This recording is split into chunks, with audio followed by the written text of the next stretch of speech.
Bahan baru lapisi rudal hypersonic Cina lebih cepat dan sulit dideteksi Amerika.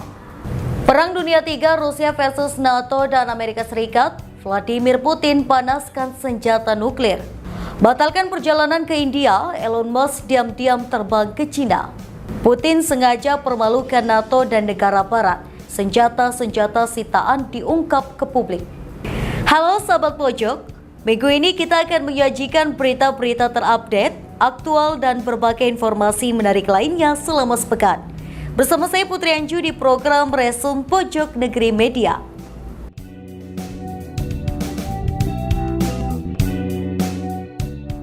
Ambisi Cina yang ingin menyingkirkan mendominasi peralatan militer Amerika Serikat terus dikembangkan.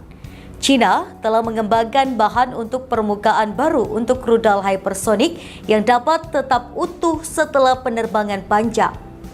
Teknologi perlindungan thermal baru seperti yang didapat membantu pengembangan generasi lain rudal hypersonik yang dapat digunakan kembali dengan jangkauan lebih jauh dan kecepatan yang lebih cepat.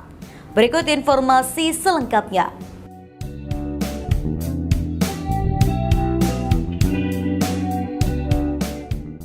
Cina terus mengembangkan perlengkapan militernya. Ambisi itu dilakukan Cina untuk menyingkirkan Amerika Serikat yang selama ini mendominasi peralatan militer.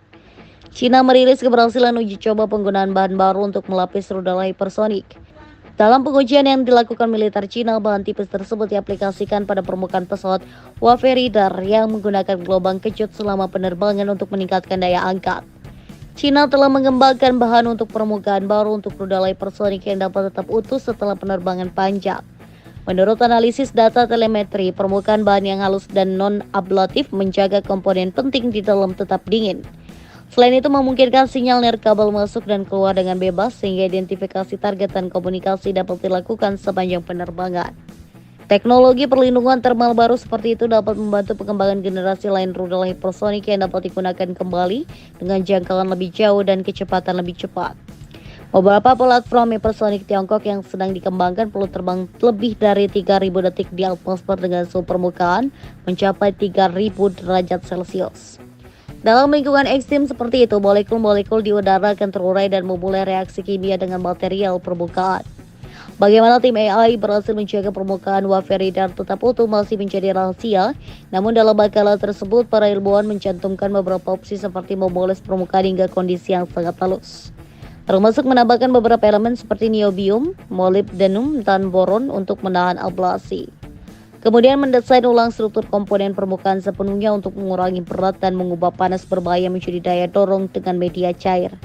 AI menambahkan desain perlindungan panas aktif ini berasal dari ide Master Qian Quezon, ilmuwan pendiri Jet Propulsion Laboratory legendaris TIS. Istilah penerbangan hypersonic pertama kali diciptakan oleh Qian Quezon dalam sebuah makalah tahun 1946. Setelah kembali ke tanah airnya dan memulai program roket Cina, Qian mengusulkan metode praktis untuk mengubah tantangan teknis yang besar dalam hambatan thermal yang dapat diselesaikan oleh sejumlah besar ilmuwan dari berbagai latar belakang akademis. Cina melakukan uji coba rudal hipersonik jenis baru yang menjanjikan dengan hulu ledak bersayap meluncur. Dalam video yang diunggah di Telegram Senin 4 Juli 2022, di mana peristiwa itu terjadi. Diketahui, uji peluncuran roket dilakukan dari lokasi uji provinsi Shanxi. Roket meluncur saat langit mulai gelap. Sejumlah warga sipil terkesima menyaksikan rudal melintas di atas gedung tinggi. Seperti diketahui, hubungan antara Cina dan Taiwan makin panas. Cina terus melakukan latihan militer hingga percobaan militer demi kesiapannya dalam memberikan serangan ataupun berjaga-jaga dari musuh.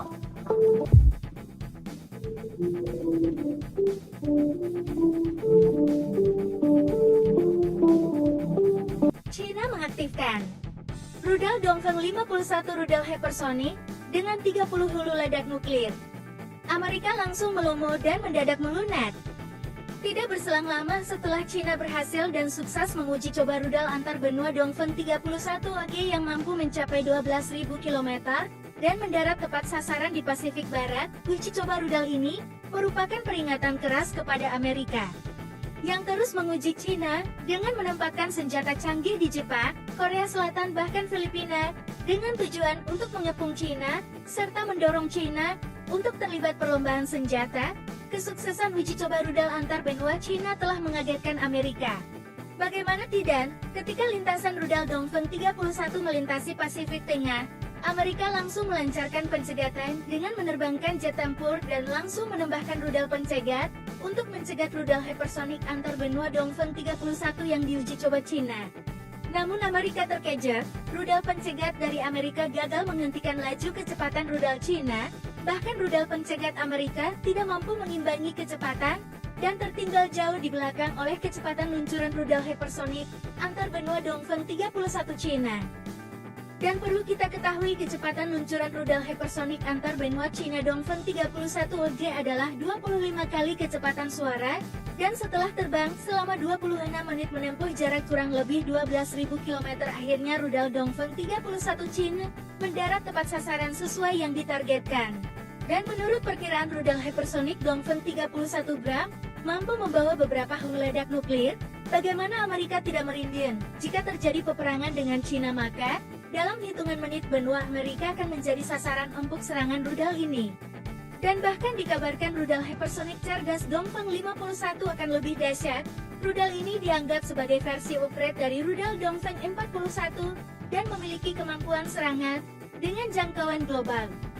Berat rudal ini lebih dari 80 ton, memiliki jangkauan hingga 20.000 km, dan dapat membawa 30 rudal submisif. Hulu ledak ini sangat bermanuver dan terbang acak, sehingga lebih sulit dicegat sistem pertahanan oleh musuh. Rudal DF-51 yang kecepatan penerbangannya hipersonik, sehingga sulit bagi radar musuh untuk menangkap, mengukur, bahkan mengunci lintasan rudal ini secara akurat. Hal ini dapat menghindari rudal pencegat yang dikerahkan oleh Amerika Serikat baik di Asia dan Pasifik Tengah. Ini alasan kenapa Amerika tidak berani mengusik Cina, karena jika terjadi perang, Amerika tidak akan dapat bersembunyi lagi dari serangan rudal Cina, dan kerugian kerusakan akibat perang yang terjadi tidak dapat ditanggung Amerika, dan Amerika hanya bisa mengancam. Amerika selalu mengatakan perusahaan Huawei milik Cina mengancam keamanan nasional Amerika. Mereka mengatakan kendaraan listrik, TikTok, bahkan bawang putih dari Cina juga katanya mengancam keamanan nasional Amerika. Namun, ketika Cina berhasil tes dengan meluncurkan rudal antar benua yang mampu membawa senjata nuklir menyerang negara Amerika Serikat, kemarin, Amerika langsung mengatakan tindakan Cina itu adalah hal yang baik dan Cina berada di jalan yang benar. Karena Cina paham, untuk berurusan dan berhadapan dengan Amerika atau yang dikenal Abang Sam, menggunakan diplomasi tidaklah cukup, kadang-kadang harus menunjukkan kepalan tangan punya siapa yang lebih besar dan kuat, karena Amerika hanya akan paham dengan pertunjukan kekuatan. Dan perlu kita ketahui, satu rudal Dongfeng 51 dengan 30 hulu ledak nuklir bahkan hidrogen dengan sekali serangan, mampu meluluhlantakkan dan melenyapkan hampir 30 kota. Presiden Rusia Vladimir Putin kesal dengan aliansi Barat yang terus meningkatkan kekuatan militernya di kawasan perbatasan Rusia. Dirinya mengatakan bahwa pasukan tempur negaranya sudah siap berperang melawan Pakta Pertahanan Atlantik Utara atau NATO. Berikut informasi selengkapnya.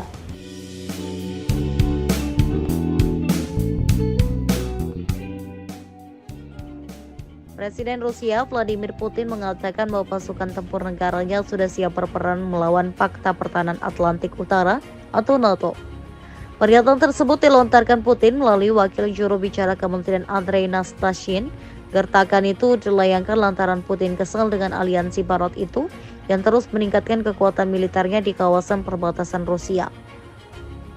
Terbaru, Parlemen Finlandia menekan kesepakatan pertahanan yang mengizinkan Amerika Serikat AS mengakses 15 pangkalan militer di Finlandia yang hanya berjarak 303 km dengan Rusia. Perjanjian terbesar juga akan memungkinkan Finlandia memberikan izin untuk AS membawa peralatan pertahanan, perlengkapan material, dan tentara ke Finlandia. Tak sampai di situ, AS juga kepergok memasok senjata ke Armenia, mencoba membangun kembali sektor pertahanan negara itu dan melemahkan mekanisme keamanan di Organisasi Perjanjian Keamanan Kolektif atau CSTO. AS berdalih upayanya itu dilakukan untuk menciptakan kerangka kerja dengan negara besar di dunia sesuai undang-undang dan hukum internasional. Namun Rusia menganggap pengerahan pasukan merupakan upaya AS untuk memperluas pengaruh destruktif mereka ke seluruh wilayah di dunia. Dengan adanya kelonggaran dari negara-negara lemah di Eropa, Washington dinilai berusaha memutuskan hubungan kerjasama Rusia dengan negara tetangga sekitar yang ada di Eropa. Nastasian juga menuding AS dan sekutu mereka di Eropa tidak puas dengan situasi di Ukraina dan mencoba menciptakan kekacauan di negara-negara tetangga.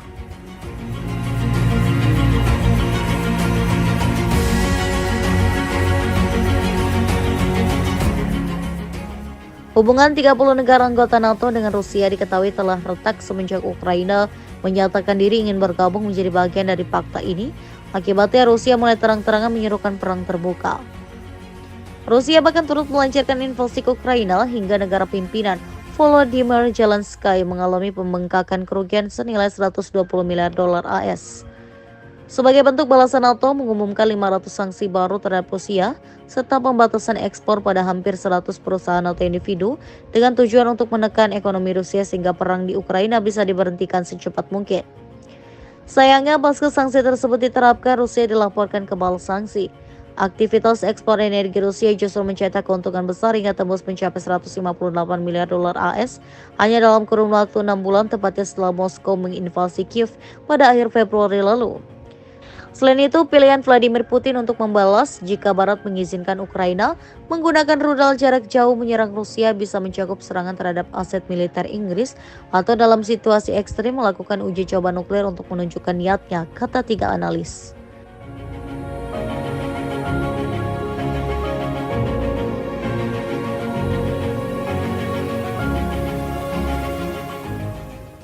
Saat ketegangan Timur Barat atas Ukraina memasuki fase yang semakin berbahaya, Perdana Menteri Inggris Keir Starmer dan Presiden Amerika Serikat AS Joe Biden sedang membahas di Washington apakah akan mengizinkan Kiev menggunakan rudal jarak jauh atau HIMARS. Saat ketegangan Timur dan Barat atas Ukraina memasuki fase yang semakin berbahaya, Perdana Menteri Inggris Keir Starmer dan Presiden Amerika Serikat AS Joe Biden sedang membahas di Washington apakah akan mengizinkan Kiev menggunakan rudal jarak jauh atau HIMARS atau Storm Shadow Inggris untuk menyerang Rusia. Putin dalam peringatannya yang paling tegas sejauh ini mengatakan Barat akan secara langsung berperang dengan Rusia jika langkah tersebut dilanjutkan. Dia berjanji akan memberikan tanggapan yang sesuai namun tidak merinci langkah-langkahnya. Pada Juni, ia sempat berbicara mengenai opsi mempersenjatai musuh-musuh Barat dengan senjata Rusia untuk menyerang target-target Barat, serta menempatkan rudal konvensional yang bisa mencapai AS dan sekutu-sekutunya di Eropa. Ulrich Quinn, pakar senjata dari Institute for Peace Research and Security Policy di Hamburg, mengatakan dia tidak menutup kemungkinan Putin memilih untuk mengirim pesan nuklir, misalnya dengan menguji coba senjata nuklir guna menakut-nakuti Barat.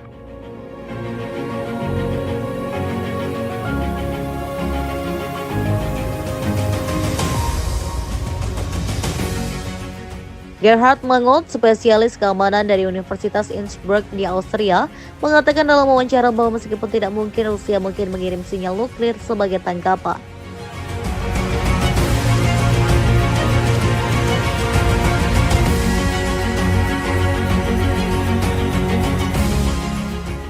Sementara itu, Duta Besar Rusia untuk PBB, Vasily Nebenzia, memperingatkan di Dewan Keamanan PBB bahwa NATO akan menjadi pihak yang langsung terlibat dalam pemusuhan melawan kekuatan nuklir jika mengizinkan Ukraina menggunakan senjata jarak jauh untuk menyerang Rusia. Sebagai kekuatan nuklir terbesar di dunia, Rusia juga sedang meninjau doktrin nuklirnya, yaitu tentang kapan dan bagaimana Moskow akan menggunakan senjata nuklir. Putin sedang didesak oleh kubu garis keras kebijakan luar negeri berpengaruh untuk membuat doktrin tersebut lebih fleksibel, membuka peluang serangan nuklir terbatas terhadap negara NATO.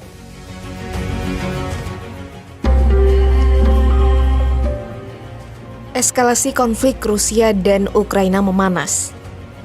Kabar terbaru, NATO bakal memulai latihan kesiapan senjata nuklir tahunannya Steadfast Noon mulai Senin 14 Oktober 2024 hingga 2 minggu ke depan.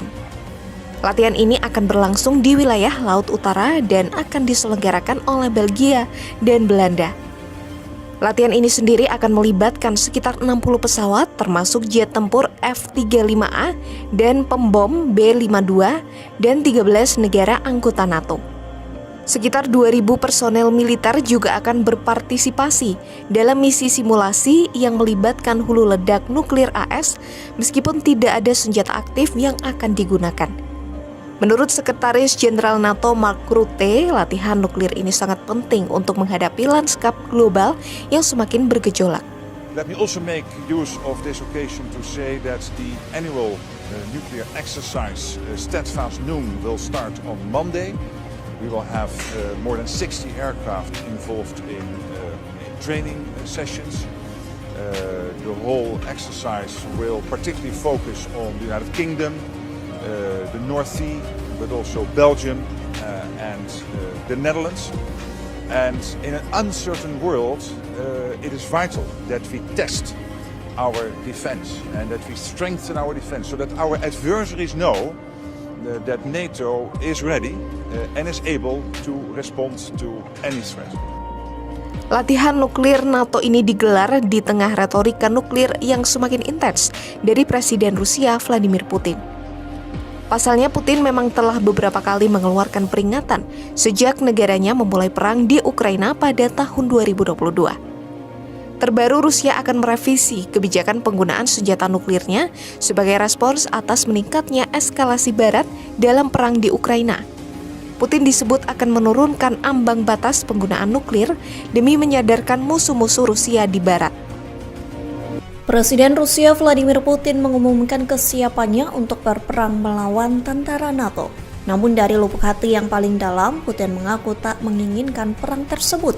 Bahkan Putin menyebut Rusia berusaha menghindari konflik semacam itu dengan NATO. Meski begitu, jika bentrok langsung dengan tentara NATO benar-benar terjadi, maka Rusia akan melakukannya.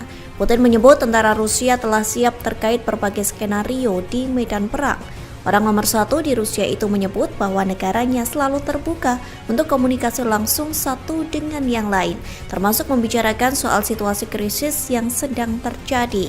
Namun Putin menyebut NATO dan Barat enggan melakukan negosiasi tersebut. Alih-alih berdamai, hubungan antara Rusia dengan aliansi blok militer Barat semakin menegang. Ketegangan hubungan mereka dikarenakan NATO dan Barat terus memberikan bantuan senjata ke Ukraina. Padahal Rusia memperingatkan bantuan tersebut sama saja meningkatkan konflik berkepanjangan. Menanggapi hal tersebut, belum ada komentar soal bentrok langsung antara pasukan Rusia dengan militer. Batalkan rencana kunjungan ke India. Elon Musk dilaporkan secara diam-diam kunjungi Cina selama 1 minggu. Elon Musk disebut bertemu dengan pejabat senior Cina di Beijing untuk membahas peluncuran perangkat lunak full self-driving di negeri tirai bambu. Berikut informasi selengkapnya.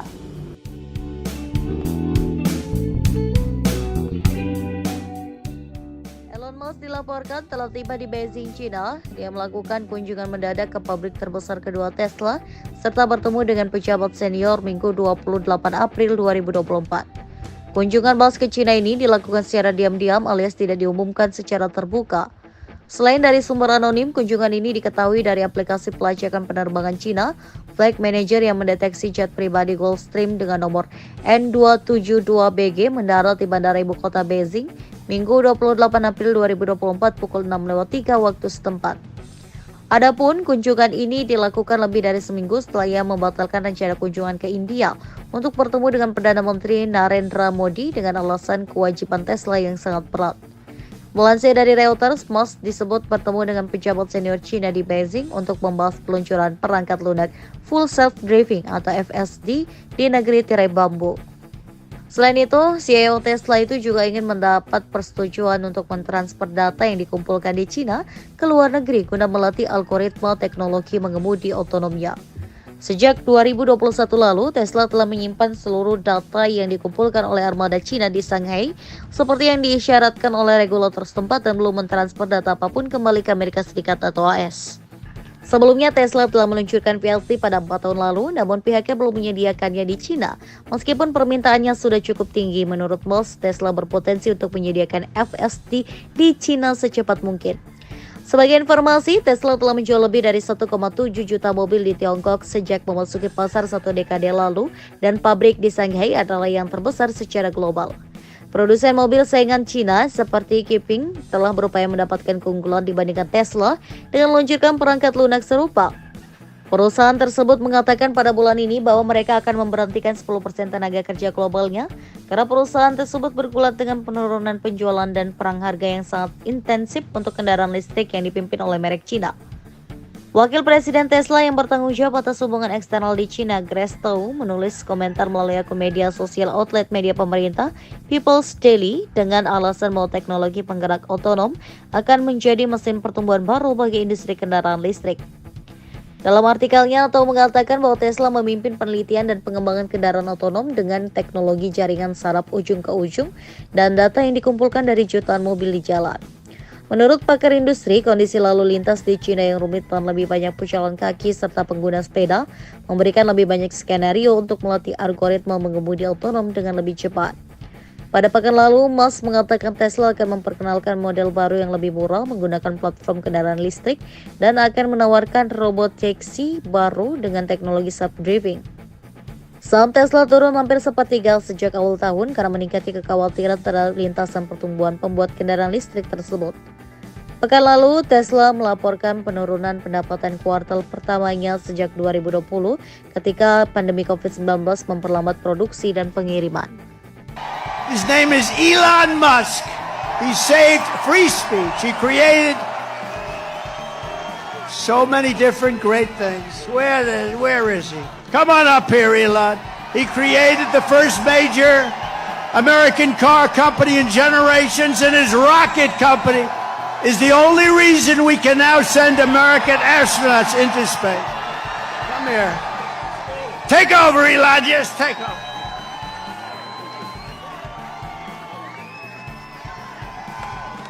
Hi, everyone.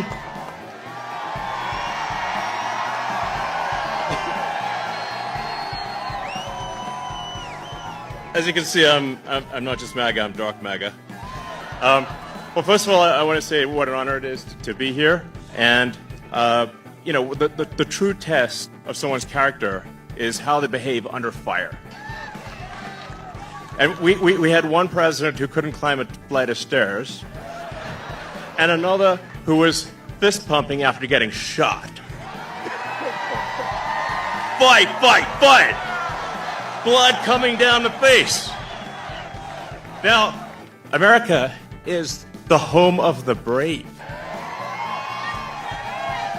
And there's no truer test than courage under fire. So who do you want representing America? Yeah, absolutely. And I think this election, I think it's the most important election of our lifetime. This is no ordinary election. The other side wants to take away your freedom of speech. They want to take away your right to bear arms. They want to take away your right to vote effectively. You got 14 states now that don't require voter ID. California, where I used to live, is just passed a law banning voter ID for voting. I still can't believe that's real. So how are you supposed to have a good, proper election if there's no ID? It's just meaningless. And free speech is the bedrock of democracy. And if people don't know what's going on, if they don't know the truth, how can you make an informed vote? You must have free speech in order to have democracy. That's why it's the First Amendment. And the Second Amendment is there to ensure that we have the First Amendment.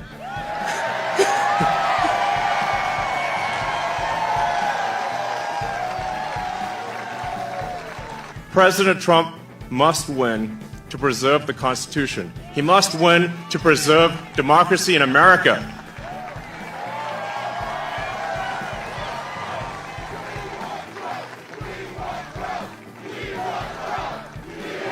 Yes.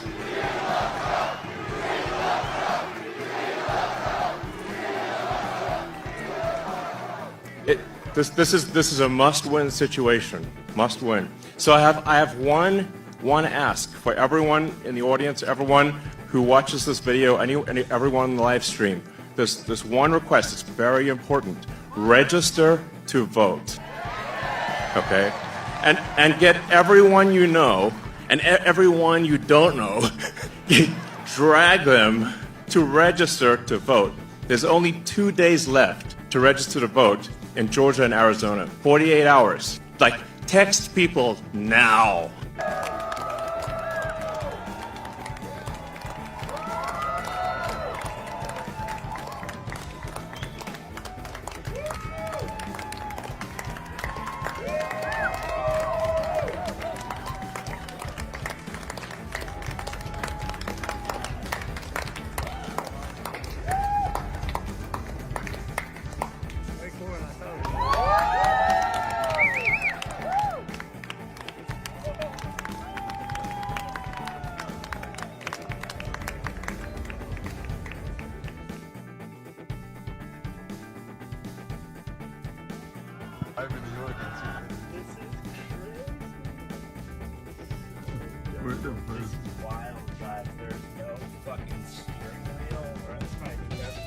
Oh yeah. I got 30 followers on Twitter.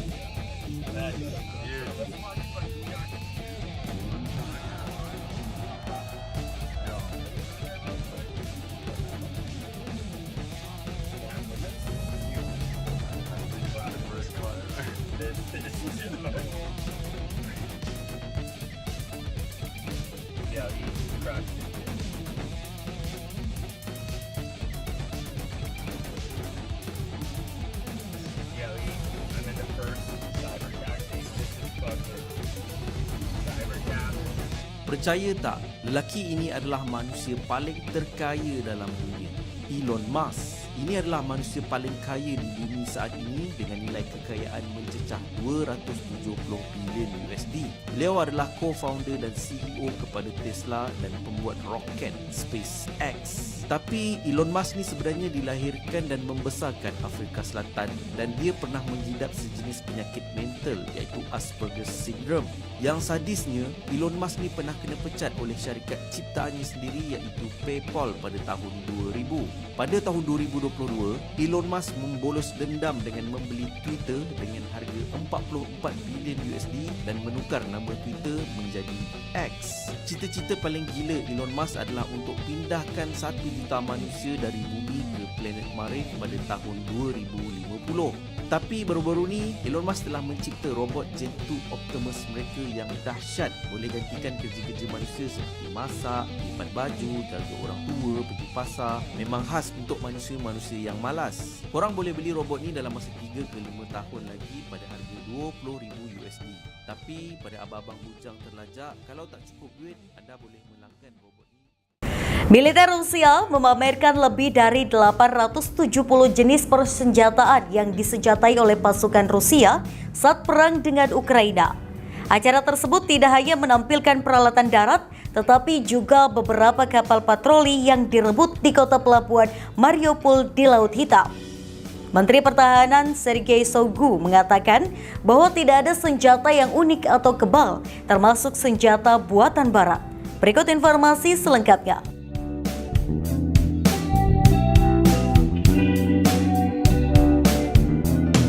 Militer Rusia memamerkan ratusan persenjataan termasuk dari Barat yang direbut dari pasukan Ukraina selama perang berlangsung. Video yang dirilis di media-media Rusia menunjukkan bahwa senjata sitaan seperti piala berbaris di tempat Patriot Park yang terletak di sebelah barat ibu kota Rusia, Moskow. Pameran ini merupakan bagian dari Forum Militer dan Teknis International Army 2023. Kementerian Pertahanan Rusia yang menyelenggarakan acara tersebut mengatakan bahwa pameran ini mencakup segala sesuatu mulai dari kendaraan pengangkut personel lapis baja M113 Amerika dan CV-9040 Swedia hingga tank AMX-10R HCR beroda Prancis dan kendaraan lapis baja Bushmaster Australia. Menurut kementerian yang dikutip Russia Today, acara tersebut menampilkan cukup banyak peralatan buatan Inggris seperti kendaraan lapis baja, Husky dan Mastiff. Deskripsi yang menyertai juga menceritakan bagaimana dan di mana setiap senjata direbut oleh pasukan Rusia. Lebih dari 870 jenis persenjataan yang disita oleh pasukan Rusia disediakan untuk pameran tersebut. Sebagian besar contoh adalah senjata buatan Soviet atau diproduksi di Ukraina. Acara tersebut tidak hanya menampilkan peralatan darat tetapi juga beberapa kapal patroli yang direbut di kota pelabuhan Mariupol di Laut Hitam.